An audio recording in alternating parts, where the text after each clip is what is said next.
अगला सवाल लेते हैं प्रोफेसर पुरुषोत्तम अग्रवाल। मुफ्ती साहब, एक निवेदन आपसे है कि कम से कम थोड़ा सा माइक क्लोज एक रिलीजियस और फिलोसफिकल कर मैम प्लीज। एक रिलीजियस और फिलोसफिकल ट्रेडिशन है जो ब्रह्मांड को यानी यूनिवर्स को ही अंतिम मानती है।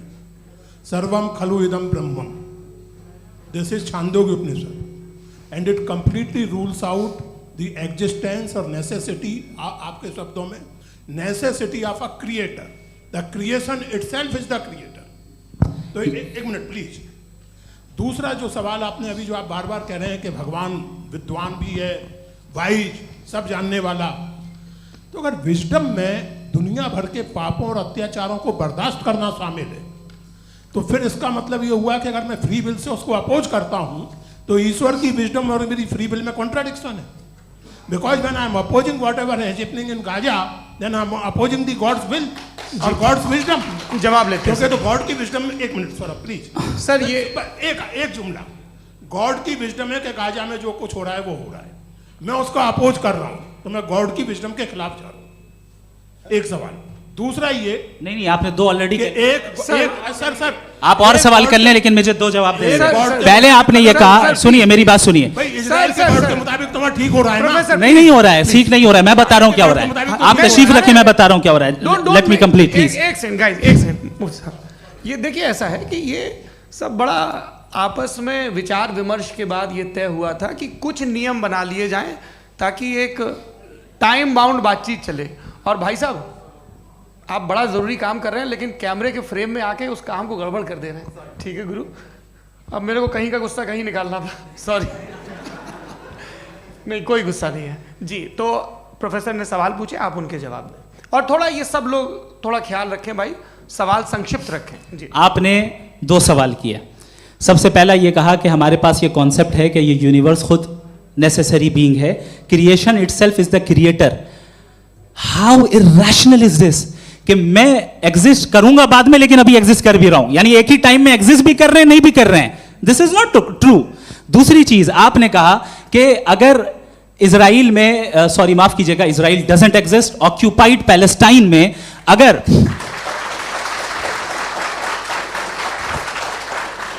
ऑक्यूपाइड पैलेस्टाइन में बच्चों को मारा जा रहा है फ्री विल की वजह से और गॉड नहीं रोक रहा, ये कॉन्ट्रडिक्शन है। ये बताइए कि एक एग्जाम में एक बच्चा गलत आंसर लिख रहा है, सुनिए, एग्जामिनर चाहे तो रोक सकता है, क्यों नहीं रोक रहा है? ये कॉन्ट्रडिक्शन है, ये कॉन्ट्रडिक्शन नहीं है। माइक नहीं सर, ये आपस में जी, ये क्या आपका सवाल? माइक दीजिए। फ्री विल दिया गया है टेस्ट के लिए, अकाउंटेबिलिटी के लिए। अगर फ्री विल नहीं होता तो आप कहते हैं हमें रोबोट बना दिया गया। नॉट मिसरिप्रेजेंट माय पोजीशन, आपकी जो भी पोजीशन, मैं अपनी फ्री विल के नाते, अपने ह्यूमन विजडम के नाते गाजा में हो रही अत्याचार का विरोध करता हूं। बिल्कुल करना चाहिए। आपके हिसाब से मैं गॉड की विजडम का विरोध कर रहा हूं? बिल्कुल नहीं, जो हो रहा है गॉड, बिल्कुल भी नहीं, बिल्कुल भी नहीं। उसका वहां पर गाजा में कत्ल होना ये इंसानों के गलत इस्तेमाल का नतीजा है, फ्री विल के इस्तेमाल का नतीजा है। गॉड इसका हुक्म नहीं देता, उससे रोकता है। यही तो मसला है ना, आपके लिए कॉन्सेप्ट क्लियर नहीं भाई, आपने तो बताया था इंजेक्शन लगाने से बच्चे को तकलीफ होती है, ये इंजेक्शन लगा। सर आप ऐसे रेटोरिक स्टेटमेंट दें तब तो कोई मसला नहीं समझते रहेंगे। This is a rhetoric statement, this is not a logical argument sir. I am sorry. आखिरी 30 मिनट बड़े मुश्किल होने वाले हैं जी। मुफ्ती साहब आगे बैठे हैं, इनको माइक दीजिए। हाँ तरुण, माइक आप अपने पास रखिए, आपको कैमरे का फ्रेम पता है जी। सबसे पहले दोनों को मुबारकबाद। एक सर अपना आप नाम बता दें। आप अमेरिका में शिकागो में रहते हैं, इतना मुझे याद है। बताया आपको, यासिर नदीम अलवाजदी मेरा नाम है। जावेद सर, आपसे एक क्वेश्चन है इन्फिनिट रिग्रेस के ताल्लुक से। एक हाइपोथेटिकल सिनेरियो है, मसलन अगर आप सर माइक थोड़ा सा प्लीज क्लोज रखिए जी। अगर आप शायर इसलिए हैं कि आपके कोई उस्ताद शायर थे, और वो इसलिए शायर थे कि उनके कोई उस्ताद शायर थे, और इसी तरीके से हम माजी में पीछे चलते चलते चले जाएं और कहीं ना रुके, तो माफ कीजिएगा आप कभी शायर नहीं हो सकते। लेकिन आप शायर हैं, आपका शायर एग्जिस्ट करता है, इसका मतलब ये है कि आप कहीं ना कहीं रुके हैं। तो मेरा सवाल ये है कि क्या आप इन्फिनिट रिग्रेस ऑफ कॉजेस को लॉजिकल फैलेसी मानते हैं या नहीं मानते? हाँ या ना? मैं इन्हें लॉजिकल फैलेसी नहीं मानता हूँ, लेकिन मेरा प्रॉब्लम यह है कि जब मैं नहीं मानता हूँ तो I will continue with this logic जो फैलेसी नहीं हो। आप एक जगह रुक जाते हैं जाके, आप कहते हैं ये गेंद कैसे बनी, ये जजीरा कैसे बना, ये समंदर कैसे बना, ये ज़मीन कैसे बनी, और अचानक गॉड पे जाके आपको ब्रेक लग जाता है। एक बार आप सवाल नहीं करते कि भाई इनको बनाने वाला तो इनसे भी कॉम्प्लिकेटेड होगा, वो कैसे बना, उसके बारे में आपने इत्मीनान कर लिया, वो हमेशा से है। तो अगर आप उसे हमेशा से मानते हैं तो फिर ये मान लीजिए कि कायनात हमेशा से है, क्या तकलीफ है? फिर हम वजूद में नहीं आते जी हैं? हम मौजूद नहीं। अच्छा सर क्यों नहीं हो मैं सकता? बताऊं प्लीज प्लीज। जैसे मैंने मिसाल दी आपके शेर, आपका शेर कभी वजूद में ना आता अगर शायर इसी तरह चलते रहते हमेशा। जी माइक मेरे ख्याल से एक सेकंड, इन्फिनिट रिग्रेस का कॉन्सेप्ट क्लियर नहीं हो जी। पाया, ऐसे रहने दें, लेट्स मूव ऑन सर। ठीक है। हाँ थोड़ा सा मॉडरेटर का भी ख्याल रखें। नहीं आपने तो रखा है, आपने रखा है। यहाँ पे गौहर रजा साहब हैं, वो भी एक सवाल पूछना चाहते हैं। माइक नीचे से ऑन कर दिए, नीचे। पहले तो ये कह दूं कि मैं उन बच्चों से शर्मिंदा हूं जिनको गज़ा में कत्ल किया गया, क्योंकि हमारे होते हुए कत्ल किया गया। लेकिन उससे ज़्यादा शर्मिंदगी इस बात से हुई कि मुझे लगा कि मुफ्ती साहब उसको जस्टिफाई कर रहे हैं। बिल्कुल भी नहीं, आप बहुत ही गलत, मुझे लगा मैं गलत हो सकता हूं। बिल्कुल गलत मैं है। सवाल पूछ रहा हूं, सवाल मैं देखिए, सवाल अगर पूछ रहा हूं। एक मैं जावेद भाई से डिसएग्री करता हूं। एक सेकंड देखिए, अगर देखिए ऐसा एक सेकंड आप सर वेट अरे आप कुछ मेरे पहले मुझे अपनी बात कह लेने दीजिए। अगर ऑडियंस तय करेगी तो फिर मॉडरेटर का मतलब नहीं। मेरा आप सबसे ये कहना है, ये बहस दो लोगों के बीच में है, एक तरफ मुफ्ती साहब, एक तरफ जावेद साहब।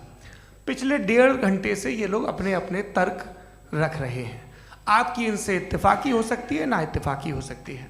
मेरे उस्ताद मुझे सिखा गए हैं कि मुखामुखम में असहमति की गुंजाइश बची रहनी चाहिए। अगर मैं आपकी बहुत इज्जत करता हूं गौहर साहब, आपने जो कमाल की किताबें लिखी, साइंटिफिक टेम्परामेंट, लेकिन मेरी ये गुजारिश है आप सबसे कि यदि आप इन लोगों ने जो बोला उन पर टिप्पणियां करेंगे तो ना वक्त की पाबंदी रहेगी, ना वो अनुशासन। आप सवाल पूछ लें, उस सवाल में जो बात आ जाए वो आ जाए। मैं जावेद साहब से डिसएग्री करता हूं, इसलिए जावेद साहब से सवाल पूछ रहा हूं। आपका सवाल जावेद अख्तर साहब से। और सवाल ये है मेरा कि जावेद साहब ने कई बार लॉजिक का इस्तेमाल किया कि साइंस में लॉजिक है और रिलीजन में लॉजिक नहीं है। मेरा ख्याल ये है कि रिलीजन में भी लॉजिक है, लेकिन उस लॉजिक की बेसिस ये है कि आप रुक जाते हैं, जिसका जिक्र जावेद साहब ने बार बार किया, यानी खुदा के तसव्वुर पे आते हुए, गॉड के तसव्वुर पे आते हुए रुक जाते हैं। और इसमें सवाल पूछना मतलब फॉरबिडन होता है। सवाल ये है कि क्या जावेद साहब इससे एग्री करते हैं कि साइंस की लॉजिक अलग है और रिलीजन की लॉजिक अलग है? बताइए सर। देखिए, 3 चीज़ें हैं, साइंस है, एक है मंतिक है, इस्तिदलाल है, और एक जो है कुछ भी नहीं है, फेथ है, अकीदा है। मैं अकीदे की लॉजिक का कायल नहीं हूँ। मुझे आप इस्तिदलाल से, लॉजिक से, रीज़न से समझाइए, मैं मानने को तैयार हूँ, मेरा क्या नुकसान होगा। लेकिन ये कि अकीदे पे मैं नहीं जा सकता हूँ। अकीदे का मतलब है कि तुम ये मान लो, सवाल ना करो, ये नहीं। आप सारी बातें करके, बड़ी साइंटिफिक बातें करके एक जगह जाके खुदा के वजूद पे रुक जाते हैं, सरेंडर कर देते हैं। मैं सरेंडर करने को तैयार नहीं। That's all. जी, ये आगे सर बैठे हुए हैं, इनको माइक दीजिए। भाई वो आप पूछना चाह रहे थे ना भाई? हाँ नहीं मैं ये थैंक यू जी। आपका नाम? आसिम इफ्तिखार। आसिफ जी, पूछिए। सर जावेद सर से सवाल है कि आपने अपने क्लोजिंग माइक थोड़ा करीब रखिए। अपने क्लोजिंग स्टेटमेंट में ये बात कही थी कि मज़हब का जो फ्यूचर है वो ज़्यादा दिन नहीं जाने वाला है। लेकिन मैं देख पा रहा हूँ कि जो ऑक्सफोर्ड यूनिवर्सिटी की एक स्टडी है 2011 में हुई है, जिसके 50 एकेडमिशियंस ने इसको अंजाम दिया था, उसमें वो ये कहते हैं कि जो फेथ इन गॉड है वो इनबिल्ट है ह्यूमन नेचर के अंदर, जिसको हम कहते हैं फितरत के अंदर शामिल है वो। और वो ये कहते हैं कि अगर कोई ये समझता है कि मज़हब को वो ख़त्म कर देगा तो ये उसकी गलत फहमी है। तो आप इसके बारे में, इस स्टडीज़ के बारे में क्या कहते हैं? ठीक है। मैं उनसे एग्री नहीं करता हूँ। वो कौन से प्रोफेसर होंगे, ऐसा उनके क्या पास डेटा है, इन्होंने डेटा के बेस होगा। डेटा क्या हो सकता है? फ्यूचर का डेटा तो नहीं हो सकता ना उनके पास, प्रेजेंट का डेटा हो सकता है। डेटा आपने सुना 100 साल पहले का बाद का डेटा? मैंने तो नहीं सुना आज तक। तो आज उनकी ये राय है और होगी राय, ठीक है, दुनिया में तरह तरह की राय है लोग, लेकिन मैं समझता हूँ कि वक्त के साथ इंसान ज़्यादा से ज़्यादा रीज़नेबल और लॉजिकल होता जा रहा है।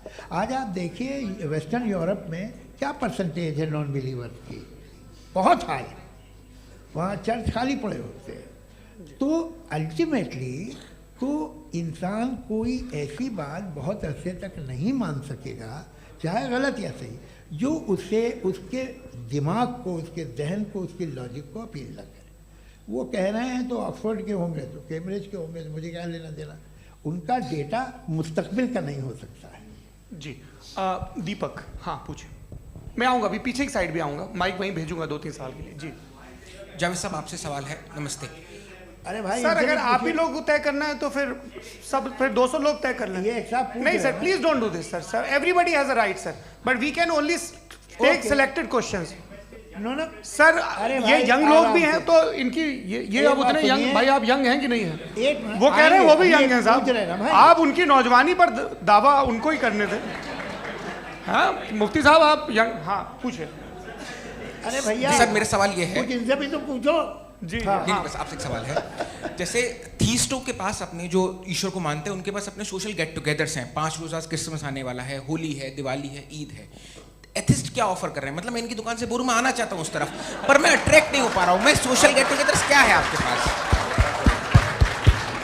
वो ये कह रहे हैं कि जो धार्मिक लोग हैं, अलग अलग धर्म के लोग, उनके उत्सव त्योहार हाँ, कॉन्ग्रीगेशन बड़ी बहुत बात। हैं। अब आपको मैं एक सुनाता हूँ, यहाँ हिस्टोरियन भी बैठे हैं। मृदुला जी आप बताइएगा सही है क्या? ये एक कॉन्स्टेंटाइन, एक ग्रीक रोमन बादशाह था, जो क्रिश्चियनिटी आने के 400 साल बाद उसने डिसाइड किया कि मैं क्रिश्चियन हो जाऊंगा, मेरी पूरी स्टेट कैंसिल हो जाएगी। उस ज़माने में ऐसे ही होता था, राजा जो धर्म इख्तियार करता था वो जनता भी कर लेती थी, इसलिए कि वो हो गया था बैंकरप्ट। और उसे जो मेडिटेरियन कोस्ट के रिच क्रिश्चियन वो थे मर्चेंट, उससे पैसा चाहिए था। तो उसने कहा यार क्रिश्चियन हो जाओ। तो उसने अपने वजीर से कहा कि भाई ये हिस्ट्री है कि अब हम लोग क्रिश्चियन हो जाते हैं। कहते सर हो जाएंगे, कोई प्रॉब्लम नहीं है, लेकिन एक प्रॉब्लम ये है कि 17 दिसंबर से 25 दिसंबर तक जो पेगन फेस्टिवल होता, जो पेगन्स थे वो लोग, जो फेस्टिवल होता है वो बंद हो जाएगा, इसलिए कि हम क्रिश्चियन हो गए तो होगा नहीं। तो वो बच्चों को बहुत बुरा लगेगा, पब्लिक को बहुत इन्जॉय करते हैं, ख़ासतौर से 25 को मेन डे। उसने कहा हाँ ये तो सही कह रहे हो, ये जीसस क्राइस्ट की पैदाइश कब थी? कहते साहब वो अप्रैल में थी। नहीं कट करो, वो 25 दिसंबर को है। यह हकीकत है जी। और 400 साल बाद क्रिश्चियनिटी के अप्रैल से दिसंबर ले आए, और इसलिए कि यहाँ पेगन फेस्टिवल होता था। अब मनाते हैं आप आराम से। ये जो सारे फेस्टिवल हैं ये रिलीजन से, हर एक को एक इंटरटेनमेंट डिपार्टमेंट चाहिए होता है अपनी कंपनी चलाने के लिए। तो ये रिलीजन ने, ये सेकुलर त्यौहार थे जिन्हें रिलीजन्स ने ले लिया है। ये मौसम के थे, फसलों के थे, किसानों के थे, उसको आपने लेके रिलीजियस रंग दे दिया। ये कोई रिलीजन से थोड़ी आए आप। अच्छा हमें देखिए, हम तो मुल्द हैं, हम ईद मनाते हैं, हम दिवाली मनाते हैं, हम होली मनाते हैं, हम क्रिसमस मनाते हैं। बम्बई की फिल्म इंडस्ट्री की सबसे बड़ी होली हमारे घर में, सबसे बड़ी ईद हमारे घर में। वो हमारे सोशल वो है, हमारे हेरिटेज है। ऐसा थोड़ी है कि we will throw the baby along with the water. ये तो अच्छी चीज़ है, इन्हें रखो, जो बेकार है फेंक दो। जी हाँ हेलो जी, मेरा सवाल नादवी जी से है। जैसा कि आपने बोला कि गॉड टाइम के भी परे हैं, और गॉड इतनी कॉम्प्लेक्स चीज़ है कि उसे ह्यूमन माइंड समझ नहीं सकता, और गॉड ने अर्थ पे फ्री विल भी दे दी है। तो आप अपना वक्त ज़ाया क्यों कर रहे हैं गॉड के बारे में बात करके? अपन को तो बात करनी चाहिए कि सोसाइटी को बेहतर कैसे करें। जी, मैं गॉड वही बताता है सोसाइटी को कैसे बेहतर करे। अभी मैं आपका जवाब देता हूँ। आपने कहा कि टाइम पे वो एग्जिस्ट नहीं करता, सो मेरा सवाल ये है कि जैसा आपने बोला कि गॉड बहुत ही कॉम्प्लेक्स चीज़ है, मैंने और कहा ही नहीं कि कॉम्प्लेक्स है, तो आपके अल्फाज हैं। कॉम्प्लेक्स का लफ्ज गॉड के लिए सुइटेबल नहीं है। क्यों? क्योंकि कॉम्प्लेक्स वो चीजें होती हैं जो ऑब्जेक्ट हो। God is not an object जिसको आप इंस्ट्रूमेंट के जरिए लेबोरेटरी में जाके टेस्ट करें, oh it's very complex. No, वो कोई कार का इंजन नहीं है। मेरा वो सवाल फिलोसॉफिकली नेसेसरी बीइंग ऐसी बीइंग है जो सिंपल बीइंग है। हाँ, आप उसको मुकम्मल तौर पे उसकी तमाम हिकमतों को जान ले और हर चीज़ को जान ले, ये पॉसिबल नहीं है, क्योंकि वो ऑल वाइज है, आप ऑल वाइज नहीं है, और वो खुदा है, वो आपको सारी चीज़ें बता दे, ये ज़रूरी नहीं। मेरा सवाल ये नहीं था, मेरा सवाल ये था कि जब गॉड इतना परे है इस दुनिया से कि उसने अर्थ पे फ्री विल भी दी है, हम सब ह्यूमंस की फ्री विल है, और जो सोसाइटी में हो रहा है वो अपन लोग डिसाइड करेंगे, तो अपन लोग डिसाइड नहीं करेंगे ना, अपन लोग डिसाइड नहीं करेंगे। गॉड जो है, गॉड ने वो उसकी जात, उसकी एग्जिस्टेंस टाइम एंड स्पेस से परे है, लेकिन वो हमारा टेस्ट ले रहा है और उसी गॉड ने हमें बताया कि तुम्हें क्या करना है क्या नहीं करना है, तो जाहिर है उस गॉड की बात सुनेंगे ना हम। जी, वो पीछे एक चश्मा लगाए जो मैम खड़ी हैं, उनको दीजिए। हाँ, आप जी जी बिल्कुल आएंगे। देखिए मैं कोशिश कर रहा हूँ सब तरफ जाने की। हाँ, उनको दीजिए माइक। जी, हेलो सर, मैं ओमनी प्रेजेंट नहीं हूँ, टाइम पाबंद हूँ, और जहाँ तक कोशिश कर सकता हूँ करूँगा। जी, अपना नाम बताइए। मेरा नाम उर्सुला है, मैं दिल्ली यूनिवर्सिटी की एक स्टूडेंट हूँ और मैं स्टूडेंट फेडरेशन ऑफ इंडिया से हूँ। मेरा सवाल मुफ्ती जी से है कि इस हॉल के इस कमरे में बैठ के हम लोग रेप की मोरालिटी के बारे में फिलोसफिकली बात तो कर सकते हैं, बट असलियत ये है कि रोज़मर्रा की ज़िंदगी में औरतें रेप के थ्रू गुजरती हैं, और हम लोग सिर्फ नंबर्स पे इस तरह नहीं देख सकते, क्योंकि कितनी औरतें हैं इन कंट्रीज़ में जहाँ पे आप बता रहे हैं कि केसेस कम हैं, जिनका एक्सेस है कि वो जाके केस फाइल कर सकें। कितनी औरतें हैं जो जिनको काम करने की आज़ादी है उन कंट्रीज़ में। यूरोप में ये आज़ादी आ गई, यूरोप में ये रूल्स आ गए, तो हम आज उसके बारे में बात कर पा रहे हैं। जी, जवाब। आपने ये कहा कि कमरे में बंद होकर हम लोग इस पर फिलोसफिकली बात कर सकते हैं, लेकिन हकीकत में क्या हो रहा है, वो ग्राउंड लेवल पे क्या हो रहा है, जो बहुत गलत हो रहा है, और वो सफ़र कर रही हैं। आई एग्री, बहुत गलत हो रहा है, और जो गलत हो रहा है उसको हमें रोकना है। और क्यों रोकना है, वो गलत क्यों है, हमारे पास इसका ऑब्जेक्टिव फाउंडेशन है, इनके पास उसका ऑब्जेक्टिव फाउंडेशन नहीं है। मैं ये कहना चाह रहा हूँ कि जहाँ पे भी जुल्म हो रहा है, जहाँ पे भी औरत पे जुल्म हो रहा है, या उसकी इज्जत लूटी जा रही है, या उसे तकलीफ पहुँचाई जा रही है, और सिर्फ औरत नहीं, किसी इंसान के ऊपर भी जुल्म हो रहा है, तो उसके खिलाफ खड़ा होना, ये मॉरलिटी हमारे पास गॉड के पास से आई है। वरना जावेद साहब तो कह रहे हैं कि जो है मेजॉरिटी डिसाइड करेगी, तो मेजॉरिटी तो कभी भी बदल सकती है।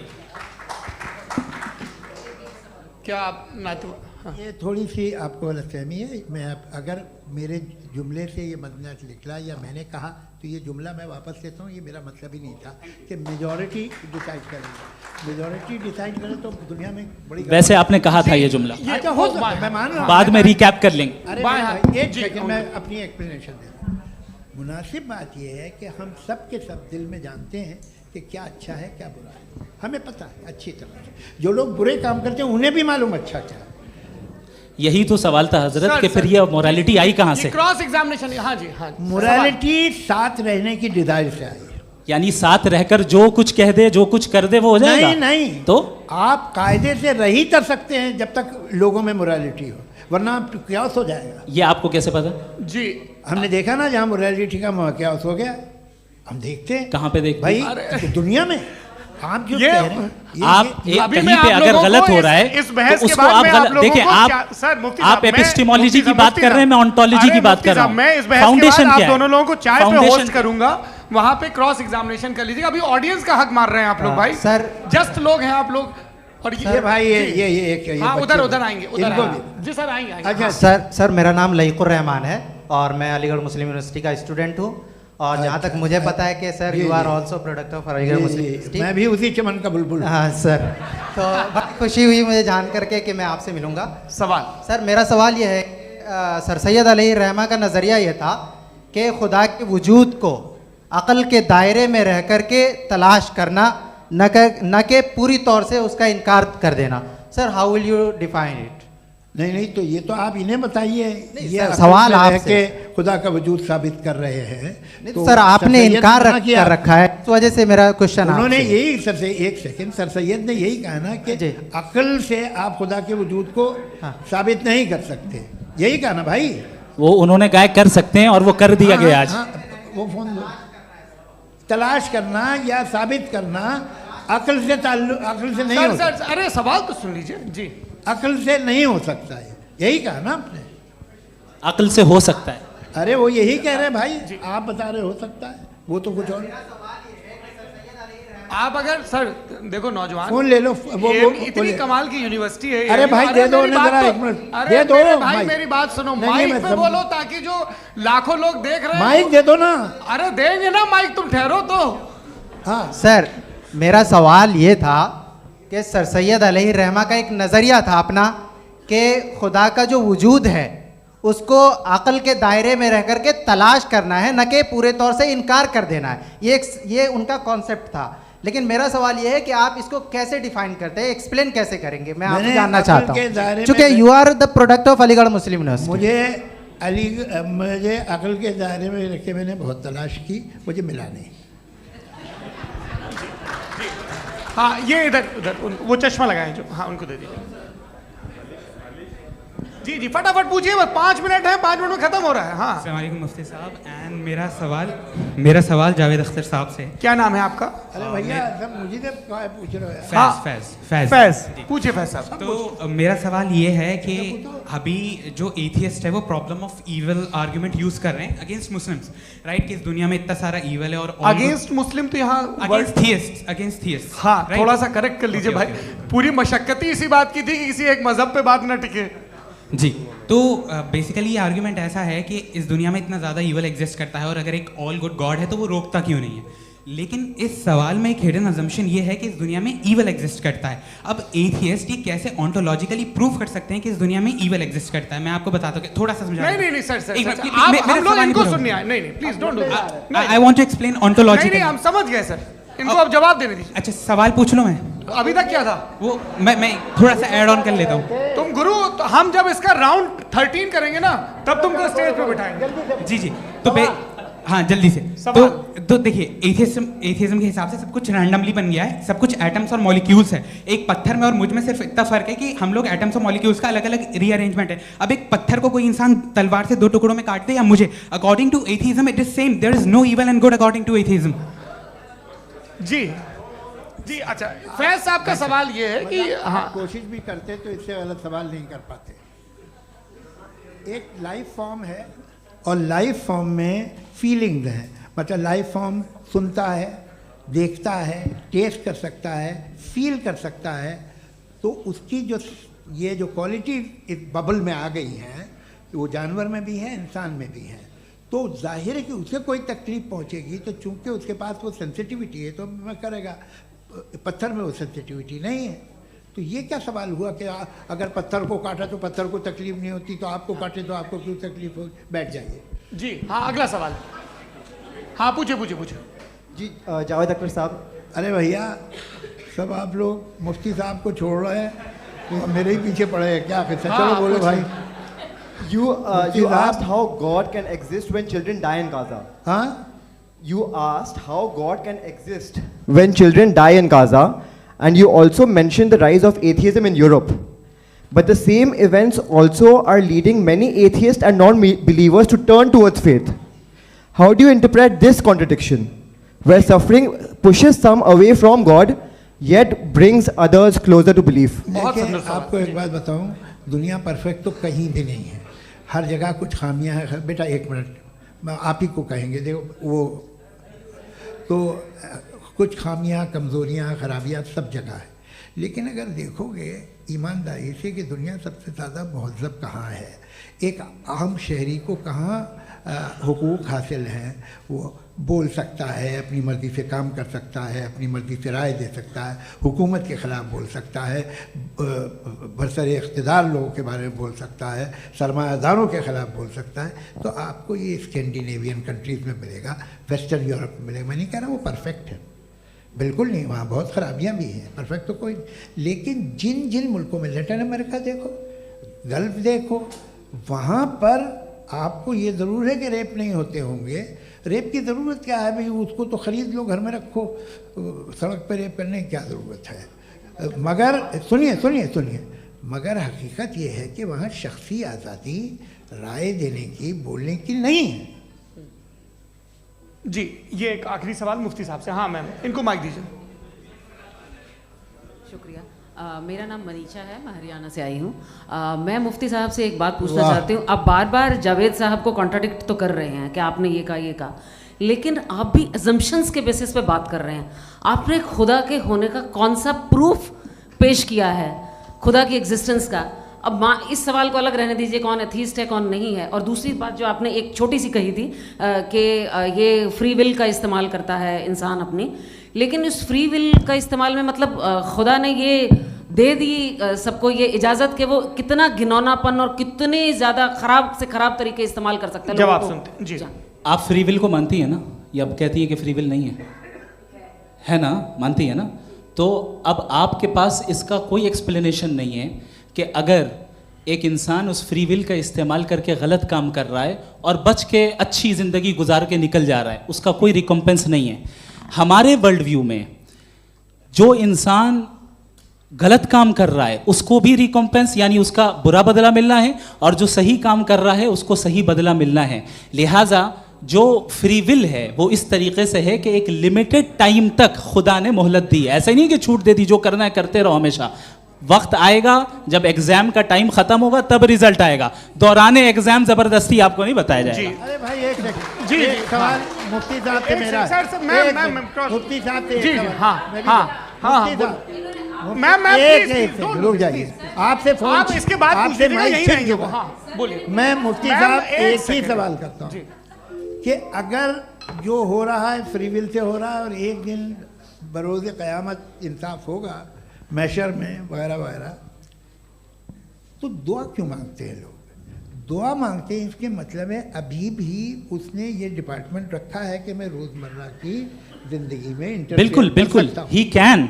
तो तुम कैन हो, तुम मुझे नौकरी दिला देते हो, मेरे बेटे को ग्रीन कार्ड दिला देते हो, और 45,000 बच्चे मरते हो उन्हें रोकते नहीं हो। नहीं तो क्या आप ये कह रहे हैं कि इस दुनिया में जालिमों को कभी पकड़ ही नहीं होती है? अरे जो भी पकड़ होगी वो बच्चे रोते हैं। बिल्कुल, देखिए मैंने अपने ओपनिंग स्टेटमेंट में यही कहा था कि जनाब जावेद साहब सिर्फ इमोशनल आर्गुमेंट देंगे। This is an emotional argument. ये छोटे मोटे इसके पीछे का रीजन मैंने बताया क्या है, देखिए मैं इसके पीछे का विजडम क्या है मैंने बताया। मंच से आप लोगों को सज्जनों इसलिए कह रहा हूं ताकि थोड़ा सा आपके कॉन्शियंस पे जोर रहे कि आपको ऑर्डर बचा के रखना है। वक्त तय हुआ था, ये वक्त पूरा हुआ, आपने इतने धैर्यपूर्वक सुना, मैं आप सबका बहुत बहुत शुक्रगुजार हूं। यदि इन दोनों विद्वानों की इच्छा होगी तो कभी हम इस बातचीत का राउंड 2 राउंड 3, यही तो देखिए खूबी है इंसान की कि बहस मुबाहसे में वो पड़ा रहता है। आप लोगों ने बड़े धैर्य का परिचय दिया, बहुत बहुत शुक्रिया। इसी के साथ ये बातचीत यहाँ पे समाप्त होती है। को मैं एक बात बता दूं, ये सारी बहस हो गई, अब मुफ्ती साहब और बड़े मुफ्ती साहब इन साथ के साथ मैं खाना खाने वाला हूँ। अच्छा।